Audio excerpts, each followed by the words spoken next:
Welcome back, everybody, to the We Speak Cloud podcast. It's Pat Hilton and Kevin McMillan. What's going on today, my friend?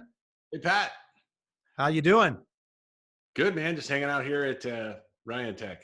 I mean, that's the place to be, because what we've been talking about is how you guys can help people with security, how you guys can help people with workflow, and we've kind of touched on this cybersecurity and cyber terrorism thing that's all over the headlines, and it's making breaking news all over the place. And so if I use you guys, I'm on Hackable, right?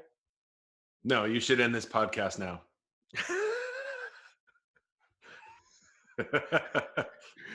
Everybody's hackable, Pat. I'm hackable. You're hackable. Everyone is hackable.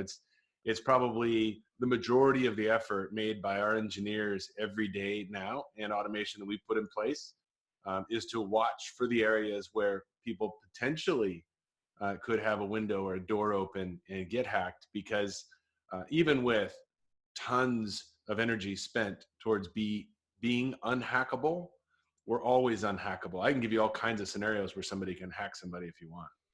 I mean, yeah, break it down for us, because I think that as we kind of jump through the systems and the processes and the workflow and the automation and the security and all the stuff that we've talked about, what I'm in my head wondering is, how can I be 100% guaranteed that no one can hack me? How can I be unbreakable, unhackable, untouchable? And I guess that's just not possible.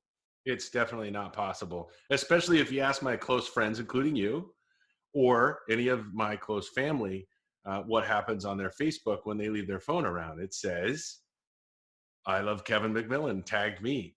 And then people laugh, hashtag hacked, right? I do it all the time. So these are people that have retina displays, finger touch displays, pin pads. I get through it. If I can get through it and you're my friend or family member, some hacker in some other country definitely can. So the key to becoming less hackable, or having less of a side effect of being hackable, because we all are, is to have alerts, notifications, and systems, and of course, a team like ours behind you that notices and recognizes the symptoms or the rhythm of somebody who looks like they're beginning to get hacked or who has been hacked. Nobody's unhackable. Right. So I think that's important that you said symptoms, because it's almost like catching a cold. It's like you talked about alerts and triggers and stuff like this. How do you guys set that up? How do you set up a system that would trigger me to know someone's trying to log into my email? Or how do you set up a trigger to tell Kevin that, Pat texted him 7 times at 3 a.m. because he was excited about the new episode? How do you guys set that up? Can you break that down a little bit to ground level? You actually have texted me at 3 a.m. I know.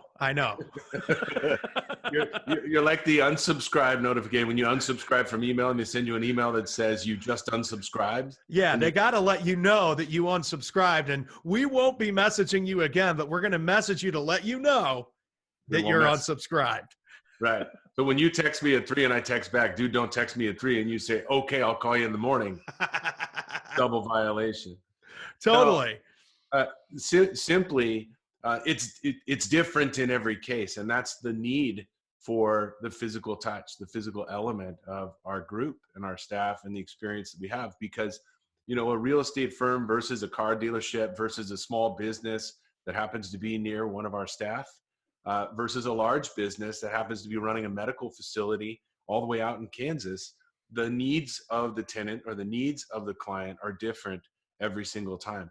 We have a brand new startup in California that has this fantastic idea for an app where within a company, 2 groups will be dueling at one another over a particular subject. And they do this via the app just to have some fun and create some like team building and the like. All of those are different scenarios. There's no off-the-shelf box solution that'll allow for the alerts and notifications that need to happen for a single user organization up to, let's say, 1,000 or more users. It's going to be different every time. So the cool thing is we've realized over the past, let's say 5 years, to be easy about it, that there are certain triggers and areas within the cloud that we can pay attention to that are significantly important to you, and make sure that we're watching these doors to make sure that you don't get hacked, or when somebody's attempting to hack, that we're able to notify you or shut the door. Mm. Yeah, that's important because I when we're using our systems or recording or doing all these things, we don't think about what's going on inside the technology because we're just using the technology. But who has time for thinking when you're using, right? Right. It's like we're trying to produce, we're trying to get the next lead, or we're trying to send an email of the grandkids to grandma, or whatever it is that we're doing. But like I think that you just said that was important was we're pushing stuff through these doors of the internet or the interwebs or whatever, and that means that whenever there's information being processed, or whenever you're sending stuff through uh, the the portals or what have you, there are doors being opened and potential threats that could be existing within those doors or Yeah. within those openings or within those time frames or whatever. And it only takes a split second for something potentially bad to happen. And we were kind of talking off air about even the alphabet agencies, the FBI's or the CIA's or the NASA's or whatever. No one is unhackable. Right. Another scenario that came up recently was a person using Windows Desktop at their workplace, also has an iPad and an iPhone. They just happen to choose those. The problem that we have is that this person in this entity decided to go ahead with one, not all five, of the security principles that we put forth for each client. And they're custom for every single one of the businesses. In this one significant scenario, we recommended that we turn on what's called MFA. It's another one of those words like FBI. It stands for multi-factor authentication. What it means is that when somebody attempts to access your cloud account, it's going to reach out to you in a form such as an authenticator or a text message and ask you to give back the response that was sent to you. It happens to many of us, if not all of us, in many different ways. Probably not an email though. This person feels like they're unhackable, and in fact has told us many times that they're fine. We've got this taken care of. We don't need any more help. Well, the Windows desktop was locked at work. The iPad was sitting in the car, got broken into and stolen. There's no PIN code or password on the iPad. So the email account that's sitting on the iPad was opened up. Oh The boy. hacker then, yeah, the hacker then went in and attempted to change the password for that user's account, which in fact created a text message which went to his iPhone, right? When it went to his iPhone, where do you think it also showed up? On his Uh, iPad, oh yeah. because iMessage works on both. So you took the iPad and the vehicle which got stolen that had no security on it, and got the text message which came to his phone, which he thought, oh, that's weird. I didn't ask for this text, put it back in his pocket, went on with his meeting. While the hacker was sitting there, changed his password, created a bunch of rules, started looking for keywords like finance and transfer and all this other such, and literally annihilated this CFO's existence on the internet because of a simple, unhackable oversight. And that's what we're here Interesting. for, is to make sure that that type of stuff doesn't happen. Interesting.